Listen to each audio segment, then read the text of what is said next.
Dari hasil sidang, harusnya Hasto Kristianto juga bisa terlibat.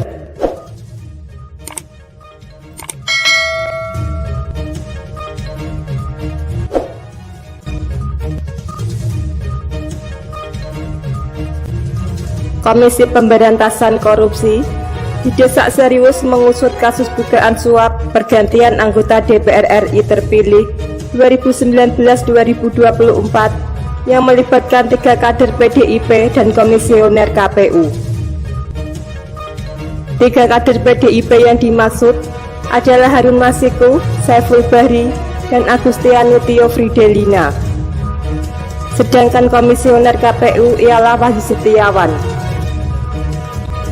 Pakar Politik dan Hukum Universitas Nasional Jakarta, Saiful Anam menilai Sekretaris Jenderal atau Sekjen DPP Hasto Kristianto bisa saja terlibat dalam perkara suap tersebut lantaran dalam sidang Kamis 16 April Hasto mengaku mendengar adanya permintaan uang dari terdakwa Saiful Bahri kepada tersangka Harun Masiku.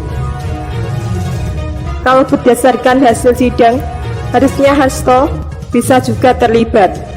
Mestinya KPK juga dapat menjerat Hasto Kristianto, ucap Saiful Anam. Saiful meyakini KPK telah memiliki bukti yang valid, termasuk dugaan keterlibatan Hasto dalam perkara ini. Namun demikian, dugaan tersebut akan terungkap jika KPK benar-benar serius mengembangkan perkara tersebut.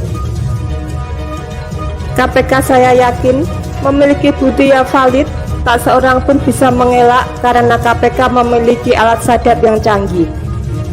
Kalau KPK serius, pasti kasus ini akan berkembang, termasuk tidak menutup kemungkinan akan menguak keterlibatan HK, tegas Saiful. Persidangan terdakwa Saiful Bahri yang baru berjalan 2 pekan ini dianggap Saiful belum mengungkap semua fakta. Saiful meminta agar masyarakat terus mengawasi hingga persidangan selesai semua para tersangka dalam kasus ini.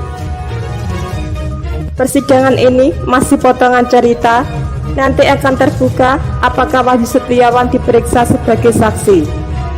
Itu akan menjadi menarik apabila dihubungkan dengan fakta-fakta sebelumnya, katanya. Tidak sulit bagi KPK kalau mau serius membuka siapa saja yang terlibat dalam kasus ini, tinggal berani atau tidak, pungkas Saiful. Di sisi lain, Sekjen PDIP Hasto Kristianto dalam beberapa kesempatan selalu menegaskan tak terlibat dalam kasus yang menjerat Wahyu Setiawan dan beberapa kader PDIP itu. Bahkan Hasto menuding penyebutan namanya sebagai tindakan penggiringan opini. Ada yang memframing saya menerima dana, ada yang memframing saya bahwa saya diperlakukan sebagai bentuk-bentuk penggunaan kekuasaan itu secara sembarangan, kata Hasto Jumat lalu 10 Januari.